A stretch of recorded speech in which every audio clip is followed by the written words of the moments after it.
휴대폰 화면을 보는 순간 준호의 손이 덜덜 떨렸습니다. 엄마, 지금 무슨 말씀이세요? 집을 비웠다니?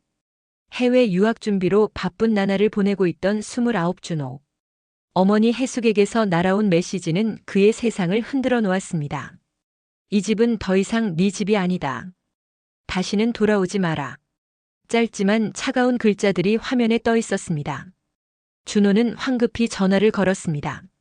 하지만 어머니는 전화를 받지 않았습니다. 왜 이러시는 거지? 아무리 생각해도 이해할 수 없었습니다. 평생 자신을 위해 살아온 어머니가 갑자기 이런 차가운 말을 할 리가 없다고 생각했거든요. 그런데 정말로 해숙은 집을 비워버렸습니다. 하지만 그 이유는 준호가 상상조차 할 수 없는 것이었습니다. 시간을 2년 전으로 돌려보겠습니다. 해숙은 45세 남편을 잃고 홀로 아들을 키워낸 강인한 여성이었습니다. 그녀의 하루는 오직 준호를 중심으로 돌아갔습니다. 준호야, 밥 먹었니? 옷은 따뜻하게 입고 다니고.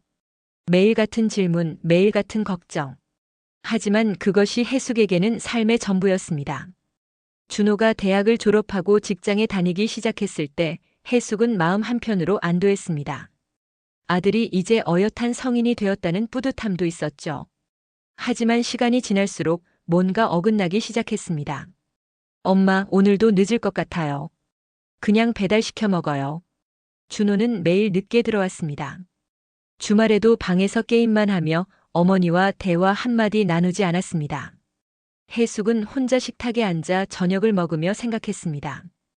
이게 내가 바라던 일상일까? 그런 어느 날 해숙은 오랜만에 친구들과 만났습니다. 해숙아, 아직도 준호랑 같이 살아? 결혼은 언제 시킬 거야? 요즘 애들은 30 넘어서도 엄마한테 붙어 있더라. 해숙이 너무 아들을 안 놓아줘서 그런 거 아니야? 친구들의 말이 가슴에 박혔습니다. 하지만 해숙은 억지로 웃으며 대답했습니다. 괜찮아. 나는 준호랑 있는 게 좋아. 그런데 정말 괜찮았을까요? 집으로 돌아온 해숙은 거울 앞에 서서 자신을 바라봤습니다. 언제부턴가 웃음을 잃고 늙어 보이기 시작한 자신의 모습을 발견했습니다. 나는 언제부터 나 자신을 잃어버렸을까? 변화는 서서히 찾아왔습니다. 준호가 해외 유학을 준비한다고 했을 때 해숙의 첫 반응은 반대였습니다. 유학? 굳이 그렇게까지 해야 해? 여기서도 충분히 잘 살 수 있잖아. 엄마, 저도 제 인생이 있어요.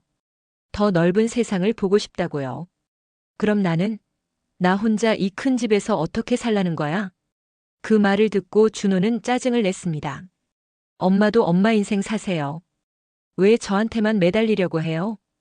그 순간 해숙은 가슴이 철렁했습니다. 아들에게 짐이 되고 있다는 생각이 스쳐갔거든요. 하지만 그보다 더 큰 충격은 따로 있었습니다. 어느 금요일 저녁 해숙은 거실을 지나가다 준호의 전화 통화를 듣게 됐습니다. 야, 나 아직도 엄마랑 살아. 근데 솔직히 말하면 좀 답답해. 엄마가 너무 간섭이 심해. 해숙은 발걸음을 멈췄습니다. 맨날 밥 먹었냐, 언제 들어오냐, 이런 식으로. 솔직히 빨리 독립하고 싶어. 이번 유학도 그런 이유가 커. 그 말을 듣는 순간 해숙의 심장이 멎는 것 같았습니다.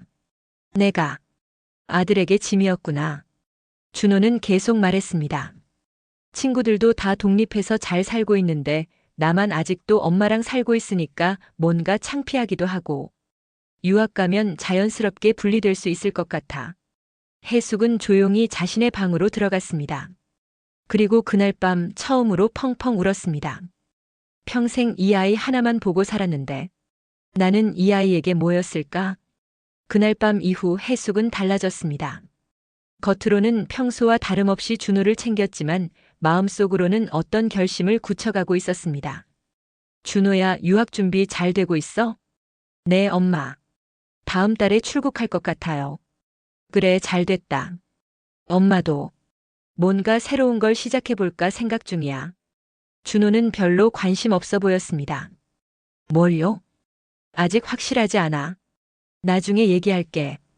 준호가 떠날 준비를 하는 동안 해숙도 조용히 자신만의 준비를 시작했습니다. 하지만 그 준비가 무엇인지는 아무도 예상할 수 없는 것이었습니다. 어느 날부터 낯선 사람들이 집을 드나들기 시작했습니다.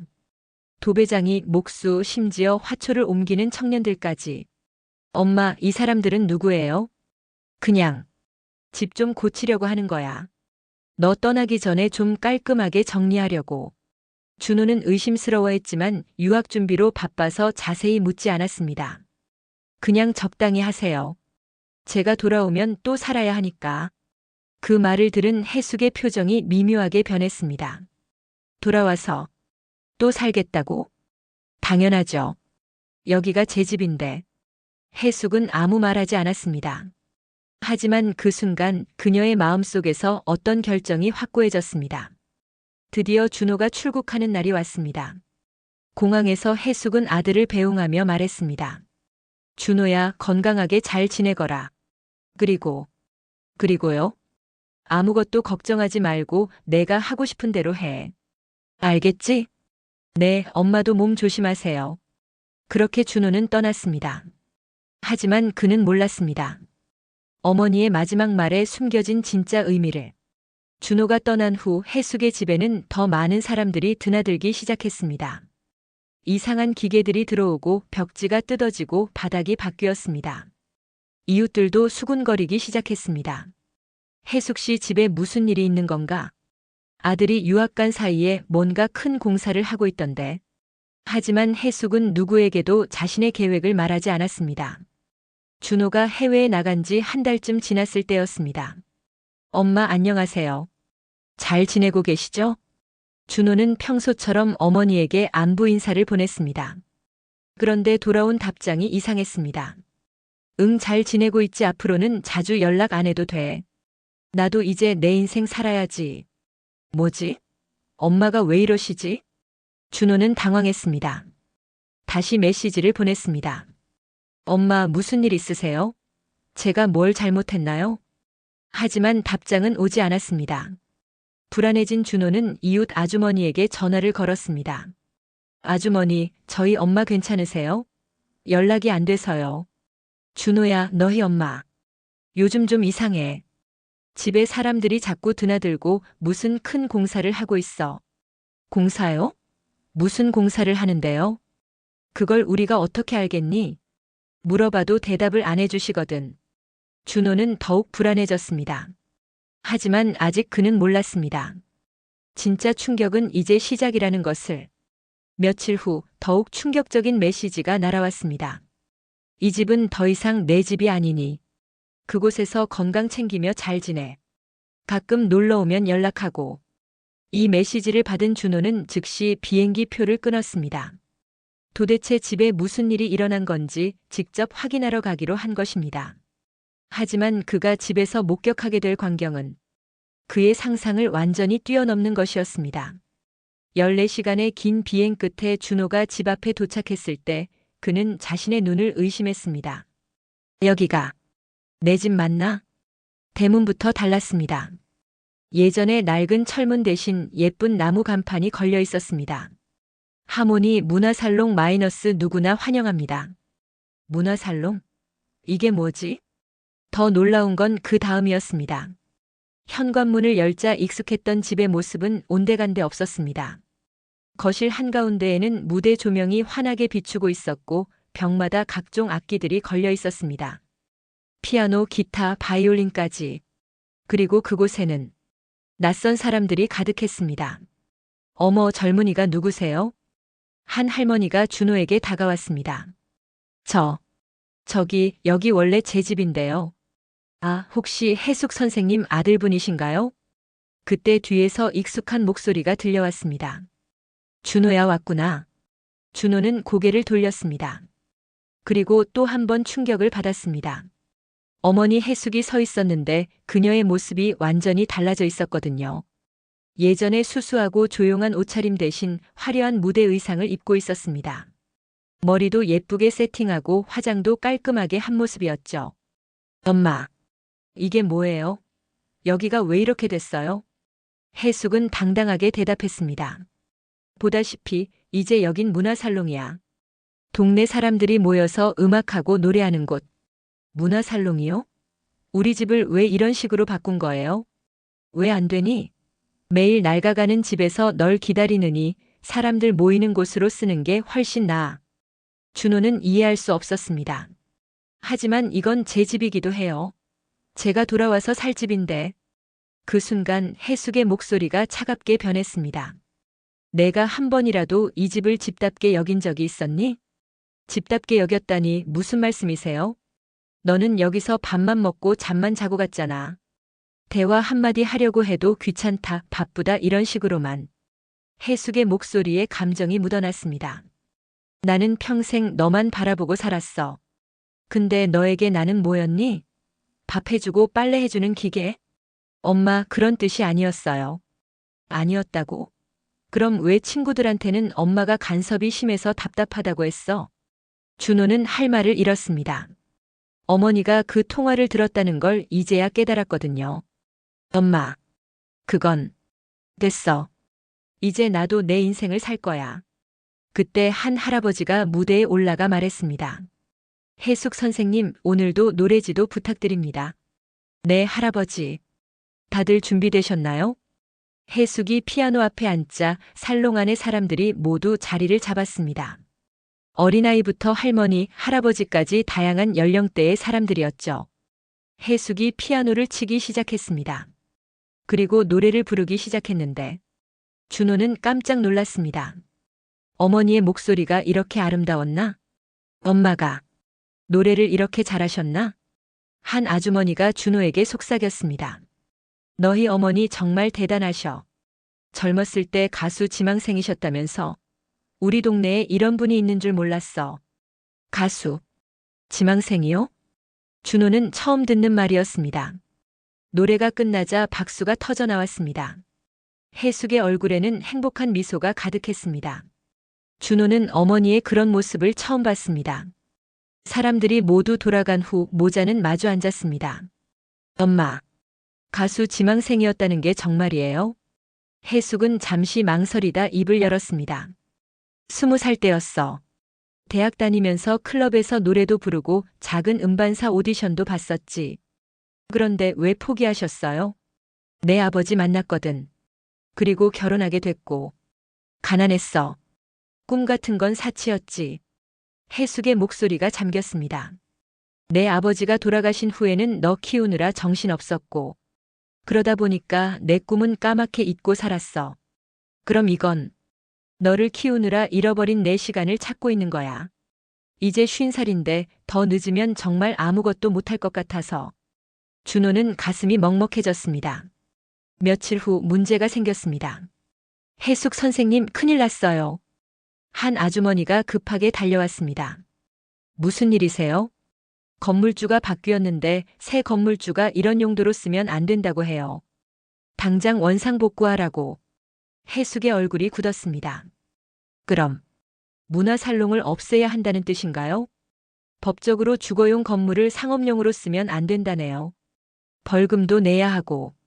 그 소식을 들은 동네 사람들이 하나둘 몰려왔습니다. 그럼 우리 어떻게 해요? 여기서 노래하는 게 그렇게 좋았는데. 할머니는 여기 와서 젊어지신 것 같았거든요. 아이들도 여기서 노래 배우는 걸 그렇게 좋아했는데. 모든 사람의 얼굴이 슬퍼졌습니다. 해숙은 말없이 피아노 앞에 앉아 있었습니다. 꿈을 찾았다고 생각했는데 다시 포기해야 하는 건가? 그때 준호가 나섰습니다. 잠깐만요, 모두. 모든 사람이 준호를 바라봤습니다. 제가 해결 방법을 찾아보겠습니다. 준호야, 넌 뭘? 엄마, 죄송해요. 그동안 엄마의 마음을 전혀 몰랐어요. 준호는 깊게 고개 숙였습니다. 저는 엄마가 저를 위해 희생하는 게 당연하다고 생각했어요. 하지만 엄마도 꿈이 있고 하고 싶은 일이 있다는 걸 이제야 알았습니다. 며칠 후 준호가 사람들을 모았습니다. 좋은 소식이 있어요. 제가 구청에 가서 알아봤는데 문화센터로 등록하면 합법적으로 운영할 수 있대요. 정말요? 네, 다만 몇 가지 조건이 있어요. 수익을 내면 안 되고 순전히 문화활동만 해야 해요. 그럼 해숙 선생님은 어떻게 살아요? 준호가 미소 지었습니다. 제가 엄마를 후원하겠습니다. 유학은 잠시 미루고 여기서 일하면서 엄마 꿈을 지켜드릴게요. 그런데 예상치 못한 일이 일어났습니다. 문화살롱 소식이 지역신문에 실렸고 TV 방송국에서 취재를 나왔습니다. 평생 아들 위해 살다가 꿈을 되찾은 어머니라는 제목으로 방송이 나가자 전국에서 후원금이 들어오기 시작했습니다. 해숙 선생님 후원금이 벌써 500만 원이 넘었어요. 이걸로 악기도 더 사고 음향 장비도 좋은 걸로 바꿀 수 있겠어요. 더 놀라운 건 다른 동네에서도 같은 문화살롱을 만들고 싶다는 연락이 오기 시작한 것이었습니다. 한 달 후 하모니 문화살롱에서 첫 번째 정식 공연이 열렸습니다. 동네 사람들이 모두 모였고 멀리서도 사람들이 찾아왔습니다. 첫 번째 순서는 우리 살롱의 리더 해숙 선생님의 노래입니다. 박수가 터져 나왔습니다. 해숙이 무대에 올라서자 긴장한 기색이 역력했습니다. 30년 만에 다시 서는 무대였거든요. 그때 준호가 몰래 무대에 올라갔습니다. 잠시만요, 모두. 저는 이 무대의 첫 번째 팬으로서 우리 엄마에게 노래를 바치고 싶습니다. 준호가 기타를 들고 노래하기 시작했습니다. 엄마 고마워요. 저를 위해 꿈을 포기해 주셔서. 그리고 이제는 엄마 꿈을 응원할게요. 해숙의 눈가가 촉촉해졌습니다. 그리고 모자가 함께 노래를 부르기 시작했습니다. 30년 전 해숙이 가장 좋아했던 노래를. 6개월 후 하모니 문화살롱은 지역의 명소가 되었습니다. 매주 다양한 공연이 열리고 아이들은 노래와 악기를 배우며 어르신들은 젊은 시절의 꿈을 되찾았습니다. 준호는 유학을 1년 미뤘지만 후회하지 않았습니다. 대신 문화살롱을 운영하면서 새로운 꿈을 발견했거든요. 사회적 기업을 만들어 더 많은 사람들의 꿈을 돕고 싶다는 꿈을요. 어느 날 저녁 모든 사람이 돌아간 후 모자가 대화를 나눴습니다. 준호야, 엄마 때문에 내 인생 계획이 바뀐 거 아니야? 엄마, 전 이제 알았어요. 진짜 행복은 혼자 이루는 게 아니라 소중한 사람들과 함께 만들어가는 거라는 걸요. 그래도 엄마가 행복해야 제가 행복해요. 그리고 여기서 많은 걸 배우고 있어요. 사람들과 소통하는 법, 진짜 꿈을 이루는 법. 해숙이 아들의 손을 잡았습니다. 고마워, 준호야. 엄마가 꿈을 포기했던 건 후회가 아니었어. 덕분에 너라는 훌륭한 아들을 얻었으니까. 이제 엄마도 꿈을 이루고 저도 새로운 꿈을 찾았으니 더 좋죠. 6개월 후. 하모니 문화살롱은 이제 전국의 20여 곳으로 확산되었습니다. 해숙은 꿈을 포기한 사람들을 위한 문화살롱 네트워크의 대표가 되었고 준호는 이를 지원하는 사회적 기업 CEO가 되었습니다. 어느 날 첫 번째 살롱에서 작은 축하 파티가 열렸습니다. 해숙 선생님 덕분에 저도 70살에 피아노를 배우게 됐어요. 우리 손녀도 여기서 노래하는 걸 너무 좋아해요. 이런 곳이 더 많아졌으면 좋겠어요. 해숙은 행복한 미소로 사람들을 바라봤습니다. 30년 전 포기했던 꿈이 이제는 더 많은 사람들의 꿈이 되어 돌아왔습니다. 그날 밤 준호가 말했습니다. 엄마, 제가 유학을 가려고 했던 건 엄마를 피하고 싶어서가 아니었어요. 단지 어떻게 사랑을 표현해야 하는지 몰랐을 뿐이에요. 나도 마찬가지였어. 어떻게 내 독립을 도와야 하는지 몰랐지. 이제 알겠어요. 진짜 사랑은 함께 꿈을 이루어가는 거라는 걸요. 무대 조명이 꺼진 하모니 문화살롱에서 모자는 서로의 손을 잡고 내일을 꿈꿨습니다. 가족은 때로 서로의 꿈을 이해하지 못해 멀어지기도 하지만 결국 서로의 행복을 진심으로 바랄 때 가장 큰 힘이 됩니다. 그리고 꿈은 나이에 상관없이 언제든 다시 시작할 수 있다는 것을. 특히 사랑하는 사람들과 함께라면 말이죠. 평생 당신만을 위해 살아온 사람에게도 그 사람만의 특별한 꿈이 있습니다. 그 꿈을 응원해주는 것이야말로 진정한 사랑의 표현이 아닐까요?